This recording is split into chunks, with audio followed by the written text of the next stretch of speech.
Hello, everybody, and thanks for tuning in to Charlie Mike, hosted by me, Mike Buchanan.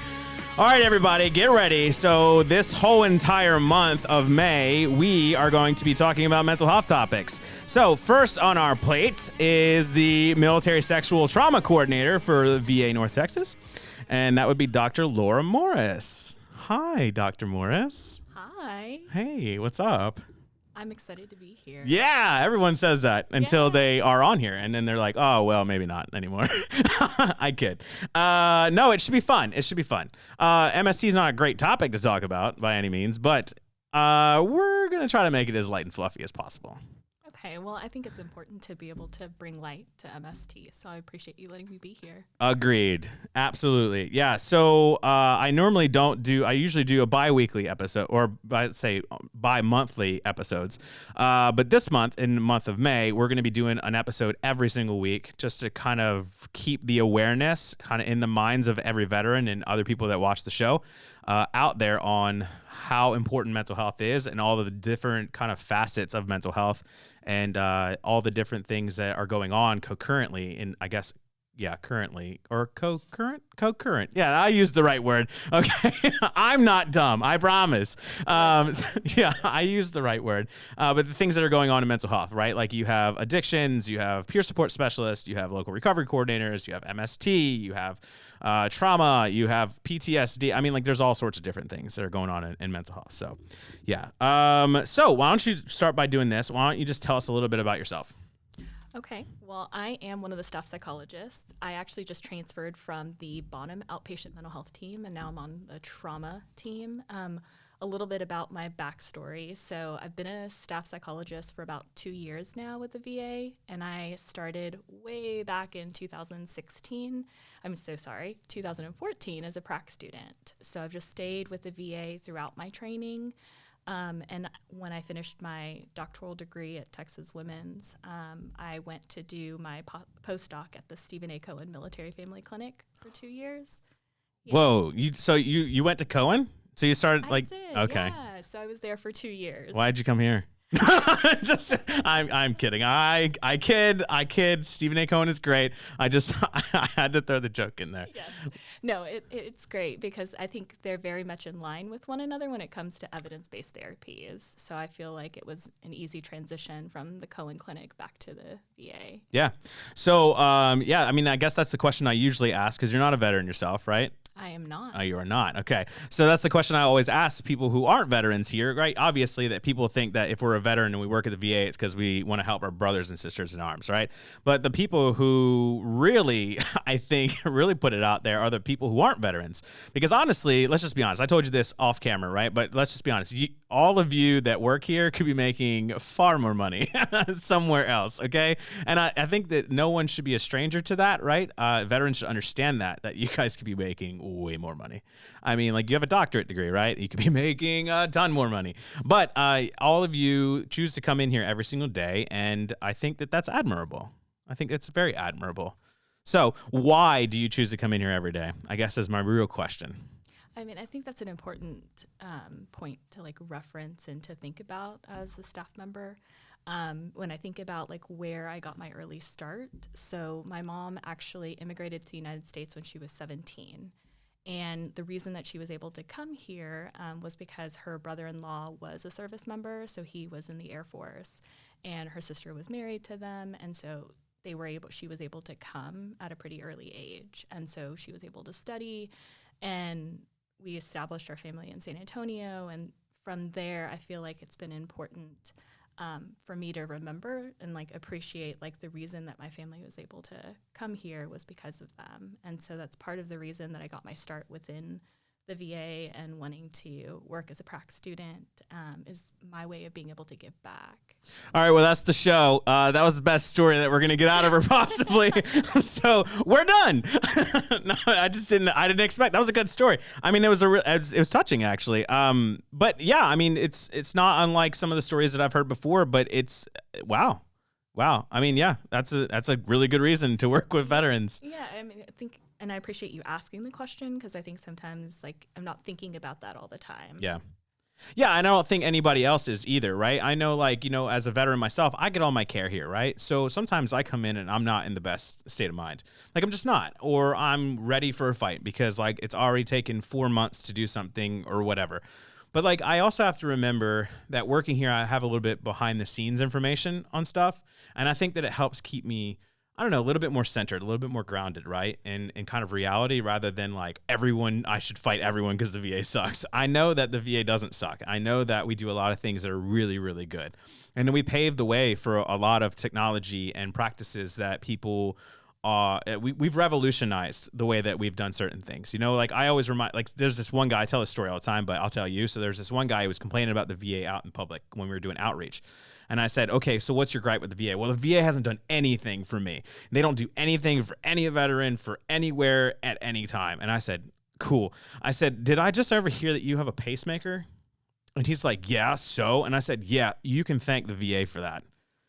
Yeah, we created that. So like if it wasn't for the VA and the VA doctors and the VA's research and all the veterans that came before you, you wouldn't have, your ticker wouldn't work. So like, you're welcome. The VA has given you life. And I don't know what's more important than the VA giving you life, right? But yeah, I think people forget that we're all human here, right? That all the doctors and the staff and everyone that works here, veteran or not, is here for a reason.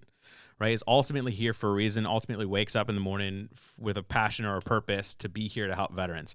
And I think it's important to draw light to that. So thank you for your story, by the way. God, that's a good story. I don't know how I'm going to follow it. Well, I appreciate it. So I should have asked that last. Dang it. Dang it, I gone and screwed it up. Well, I want to speak to, I think, to what you said earlier too. I think context is really important. And I think that that's one thing that we teach in therapy too, like being able to look at the big picture. Mm-hmm. And so we may only get one snippet in a moment, like for example, in this story, like it being a problem like with the VA, but then when you give more information, there's a lot more context. So being able to look at the bigger picture is really important. Exactly. Yeah, like they always used to tell us in basic training, attention to detail, right? And teamwork is key. That's what they used to tell us all the time. Attention to detail, teamwork is key. Yeah, it goes without teamwork, you don't know all the details, right? Someone else could be seeing something totally different than what you're seeing, and they could provide more details than what you are seeing yourself, right? And so, yeah, it gives you more context so that you can make better decisions with your life. Yeah, 1,000%. All right, so let's do this. We covered that question. Let's talk about really what is MST. So the way that it's defined, MST stands for military sexual trauma. And so this means that if anybody's experienced sexual harassment where they felt that they were threatened or sexual assault while they were in service. And so MST is anything that may have happened while they were in service. Okay. All right. Yeah. So honestly, being in service, we actually hear about a lot more of these than you could possibly imagine, I think. And this is females or males. And honestly, I've heard a predominant amount of stories from males experiencing MST in the military, which kind of blew my mind when I first heard the first story of like a buddy who actually suffered an MST incident. But now, looking at all the numbers, how do you think that I always wanted to ask this, do you think that the male population is actually higher than the female population of MSTs? It's just unreported? Yeah, I mean, I think that's an important distinction, too, that you make, is that it can be anybody, any race, gender, ethnicity that could have experienced sexual trauma in the military. And so when it comes to, I think, the reporting, I think that there is some stigma for men to not report that they've experienced a sexual assault or sexual harassment. So I do think that maybe the numbers don't actually reflect the facts. Yeah, I know. I'm so glad that you mentioned stigma. I think stigma is going to be a topic that I'm going to talk about literally all week long, or all month long. I'm going to talk about stigma because stigma is probably the largest hurdle that mental health, any kind of mental health, has. Right? Is the stigma of like let's just say MST for instance. The stigma would be if I'm a male and I was in an MST incident. Right, then like, do I really want to tell anybody about that? Right, because like, is that going to make me weaker? Is it going to make me sound different? Are my friends going to hate me? Is my wife going to be weird about it? There's all sorts of people that you're going to feel like you're going to let down, and it's stigma, really, right? It's a stigma of how are people going to think about me, and it's not really thinking of like how am I going to heal from this event, right? And then that's really what we should be thinking about, rather than like, are these people going to accept me if I tell them the story? Like, it really doesn't matter about that. It matters, am I going to get help, or am I ever going to feel better about this, right? I mean, if you really think about it, what do you think, Stigma? Think it's a big, I guess, obstacle? Yeah, I was just thinking about patients that I've worked with, and especially like male patients who, may have experienced something while they were in the Vietnam War, and that they finally disclose or talk about things that have happened to them, 50 plus years later. And I think it kind of weighs heavy on my heart, and I feel myself tearing up a little bit just like thinking about how much time they may have spent like not talking to anybody about what has happened. And I think it's so important to be able to give people the space, the opportunity to know that they're safe, to be able to talk about that, and there are people that are competent that want to hear what has happened and that they can help them. Yeah, we just did a lunch and learn. Our team, we've started to do these internal communications now so that we could start talking to the employees about things that we've learned on the outside, talking to veterans every single day, because that's what we do all day as outreach, right? Is we talk to veterans, or we talk to veteran community members, or some sort of veteran something space, right? And so I did this thing on effective communication with veterans. Mm-hmm. And I said that in the thing is that sometimes veterans come here and they'll tell you a story that they haven't told anybody for decades, right? And so it's important to really actively listen to that story, because like you might be the only friend that they have. And that's sad, but it's very true sometimes, right? Is that like you're the only person that ever treats them nicely maybe in their life, or at the nursing home that they're at, or at a house that they live at by themselves for the last 20 years. And so like it's really important, I think, like as VA employees even, right, to really be cognizant of that, be aware of that, and really be inviting and be warm and open when they try to tell stories to us, because of that very same thing. So let's talk about this. Because I've always wondered this, because I know that the VA takes MST extremely seriously, and I know in the past few years, we've changed a lot of things on how we treat MST, correct? Yes. So, okay. It's okay. I'll just go to your camera. I'll just go to your camera and just look at your silent nod. I was waiting for the question. It's all right. There's a microphone here. No, I'm sorry. Yeah, I didn't. I'm really bad at asking questions sometimes. I'm not going to lie. But the real question is, what do you think some of the changes that we've made to MST treatment, I guess, over the years since it really started being on the radar maybe 3-4 years ago, I think is when it really, like, we really kind of dug into the MST problem that we were having, or opportunity for change. That's what the VA likes to call it. But when we really dug into that opportunity for change about 3-4 years ago, how have things changed from then to now? I think one of the big changes is being able to have an MST coordinator at the different VA sites. I think because they're the go-to person when it comes to providers and veterans having questions about how do I get connected to services, things like that. The thing that's, I think, an important piece to like distinguish is that MST isn't a diagnosis. And so providers are able to treat mental health related disorders that are associated with MST, like depression and anxiety. And so our treatment for diagnoses haven't necessarily changed, but I think that there's a lot more attention and awareness that we have about military sexual trauma and how pervasive it can be within the military and how many people it does affect. Like we mentioned earlier, like both men, women, affects different ethnicities, and can affect anybody. And so I think that's one of the biggest changes that I've observed. I know that I've been with the VA off and on for the past like 5 years or so, and there's a lot more awareness and attention to military sexual trauma, not only just assault, but also harassment. Yeah. All right, so let's talk about, as a veteran, do I have to meet like certain qualifications to get treatment for MST, or because I know this, like let's say PTSD, okay? The reason I ask this question is because certain things like PTSD, I have to claim PTSD. I don't know if you've ever seen the claims process, but to claim PTSD, I literally have to have like an event okay, that is documentable, that happened in history of the military, right? So then that way they can go back to the military and say, was this person even present during this event, right? And so does someone with MST have to do the same thing to be eligible for services or to get treatment for services? Like, do they have to like prove that there was an MST? So a couple of things. So MST can have occurred at any point in time during their service. If a person served one day and experienced an MST event and like then discharged or left the military, they are still qualify for MST related care. And so with the Deborah Sampson Act, which was passed and put into law in January 2021, that expands services. And so what that means is a veteran who'd experienced MST, could have been one day of service, is afforded MST related care for free. And so they can be seen in mental health. If they experience some sort of like medical injury as a result of the sexual assault or sexual trauma, then they're also afforded the medical care associated with that particular event.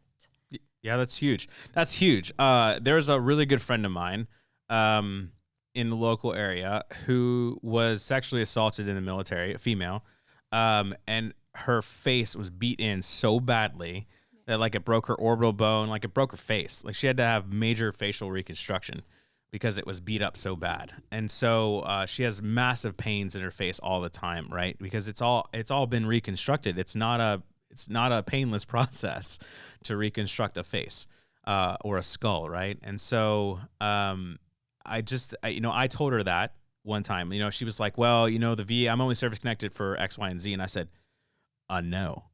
Right? Like, no. Like, you need to go and talk about like all of the pains and all of the different things that you have documented, because she went to the hospital for it. She was basically like half dead for a while, right? And so I told her, go back, tell the VA, and be honest with the VA about kind of what happened to you, and then let them see you for all those things, and they'll see you for free for all those things because they're after effects of an MST. And so she did, and now she gets care for all of those things, and it's really changed. It's just changed a lot of things for her, right? Like now she gets to kind of be open and honest about the story. She gets mental health treatment for that. She gets medical treatment for that now. So like it's changed her whole entire life and the way that she's decided to kind of do things, which is great, which I think is awesome. So yeah, I think I don't know. I don't know if you've seen the same thing, or if you've seen people that didn't even know that existed, or it was available to them, come in and get care, and then it just changed their whole life. Have you ever seen that? I'm sure you have. Well, I think it's been a lot to help like providers as well, like become aware, like medical providers, that veterans who have experienced MST may qualify for medical related services as well. And I think that has helped many veterans who've experienced MST. Yeah. I mean, I think it's just so important to bring awareness to it, because a lot more people suffer from it than they think that they do. Like, for instance, like when this is a personal story, but it's okay because I have no shame in my game. So when I was younger, I had an ex-girlfriend who was weird about sex. Okay.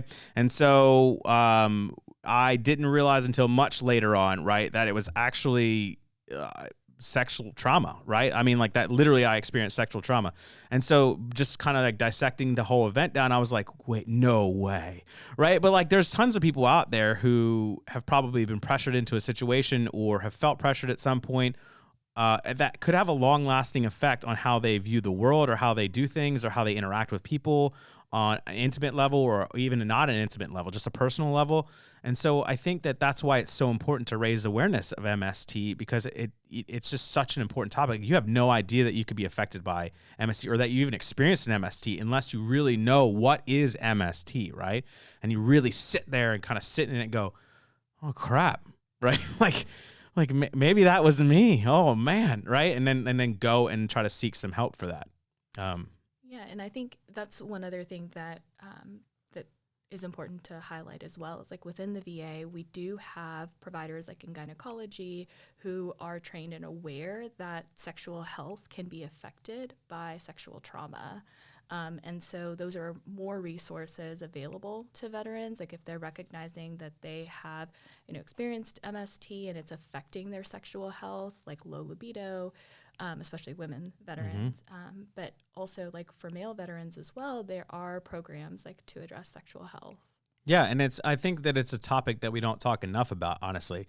Like we talk a lot about PTSD, obviously, okay? Everyone that went to war now, everyone thinks that we have PTSD. We talk a lot about moral injury these days. We talk a lot about suicide. We talk a lot about a lot of different things that have to do with veterans, okay? But like that's something that I think that we don't talk enough about, right? Is our sexual health. Like it's a extremely important thing to be. It's a big facet of who you are, right? Your sexual health and well-being that like no one even digs into. It's another stigma, right? Like literally it's just another stigma. Like no, everyone's like, I don't want to dig into that. I don't want to talk to you about that. I don't want to talk to my doctor about that. Right. It's like those colon guard commercials, right? Where they're like, no one likes to talk about your health of your colon. Right. But it's really important because you could die. Right. It's like it's that important sometimes. Yeah, and I think that's an important point too. Like I think going back to men who've experienced MST, like procedures like colonoscopies and things like that can also be something that can be very difficult. And so I think being aware of that, recognizing that both on the provider side and on the veteran side, I think is important because then we can better address the issue if people are aware of what's really happening. Yeah, for sure. Yeah, better bedside manner, you mean? just bedside manner in general. Yeah. I usually just tell the doctor they need to buy me a drink afterwards. That's usually what I tell them. Some don't laugh. I had one doctor that didn't laugh. They said what are you talking about? They're like, I can't do that. It's inappropriate. I said, it's a joke. What the heck is wrong with you? It's just a joke. What do doctors not make jokes? Very few of us do. Really? I'm joking. No. Oh, that was a joke. I'm sorry. I missed it. My apologies. No, I've always wanted to hear a doctor joke. Do you have any good doctor jokes? I didn't come prepared for a doctor joke. That's all right. I'll get Teague. I'll get Dr. Teague to tell me a doctor joke. I'm sure he'll tell me one. All right. So what should a veteran do if they want to get started with MST treatment? So part of it, I think, starts backing up, like with eligibility, like ensuring that they're able to receive services through the VA. Once that they've gone through that process, typically they're assigned a primary care provider. And from there, they're connected with primary care mental health integration. PCMHI then assigns them to a specific mental health team. So any of the providers, long story short, on any of our outpatient mental health teams and specialty clinics are trained to address MST and the diagnoses associated with MST. So does the veteran have to like come out and tell them a story? So with backing up like to primary care mental health integration, they may ask them the clinical reminder prompting questions about MST. And it's usually a yes/no question. They don't have to go into details of what happened to them. Okay. It's just a way to be able to connect the service, the appointment, to an MST-related event. So they don't have to go into details of what specifically happened to them. I just wanted to ask because, there's different nuances to everything that, different bureaucratic gates, I guess, that you have to kind of jump through or hoops that you have to jump through that cause us veterans a lot of dismay. Right? I mean, it really does if you think about it. I can't think of one right now, but I'm sure that I will. I'm sure that I will think of one at some point. But there's just a lot of I'll give you for instance. So like they always say, do you ever want to harm yourself or harm someone else? Okay. And I always answer all the time. I mean, all the time. Of course I want to harm other people. That's how I'm trained to be. I'm trained to harm other people. Right. And so like, of course, when I get angry or upset or whatever, I'm like, yes, I want to harm this person.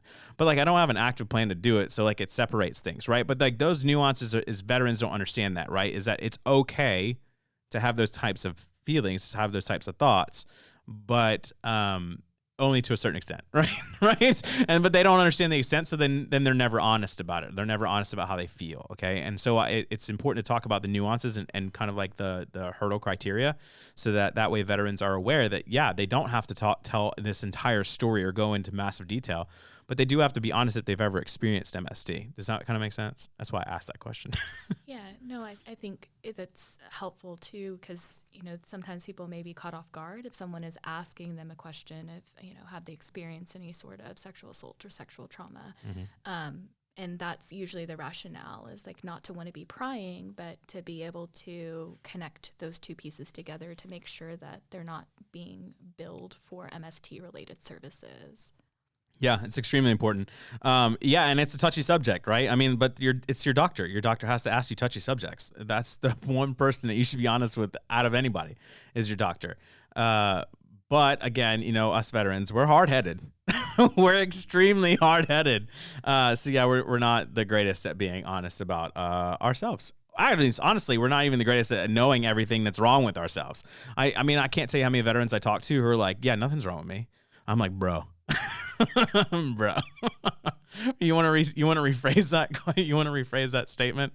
Because they'll be like doing just some crazy stuff or drinking every day functionally. And I'm like, bro, there's something wrong with you. Like, you may not see it, but like, there's something wrong with you.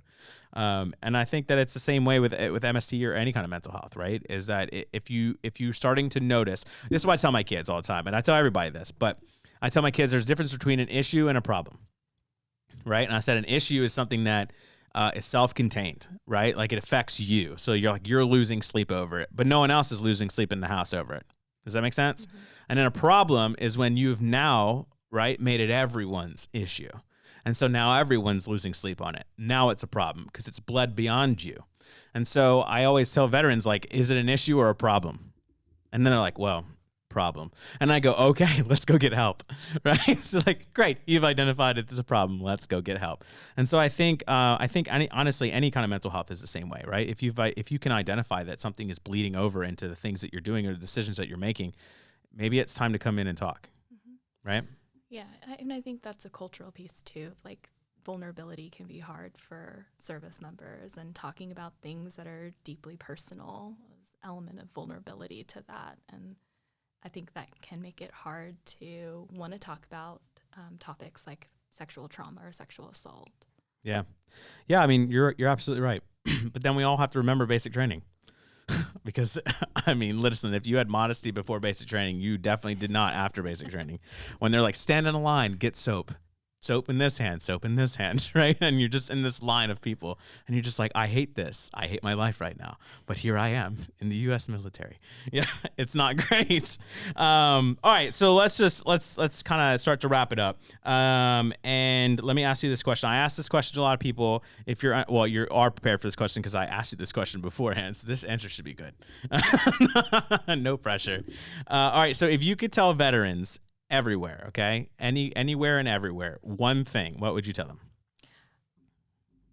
You caught me off guard a little bit when you first asked me the question, and it took me a second to like think exactly how I wanted to phrase it. And, as we've been talking, I think the thing that to me comes to the surface is having self-compassion. I think it's important that veterans know that whatever has happened to them is not their fault. And I think that it's easy to like self-blame because we're the closest person to ourselves. But I think one of the most important things is to be able to have some self-compassion for yourself.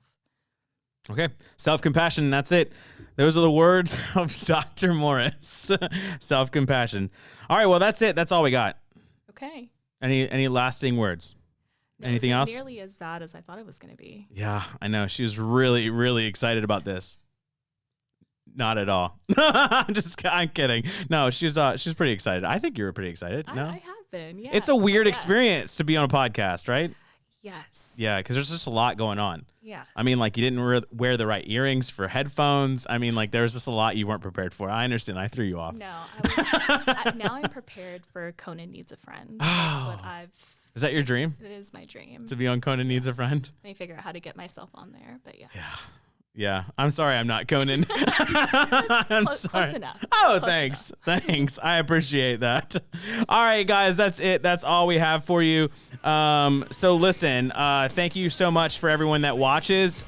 Please share this on all your social media platforms. Also, please follow us on Facebook, Instagram, Twitter, whatever your social media preference is, at hashtag VA North Texas or hashtag Charlie Mike VA. And yeah, that's it. Listen, be making sure that you are listening out for all the other episodes that we're going to be putting out this entire month, because I'm literally doing so much work to put these episodes out like one at a time and every week. It's a lot of work. So share it, follow it, put it everywhere, and let's just kind of raise that awareness for mental health, because mental health is extremely important in the military community. Other than that, just remember, always Charlie Mike.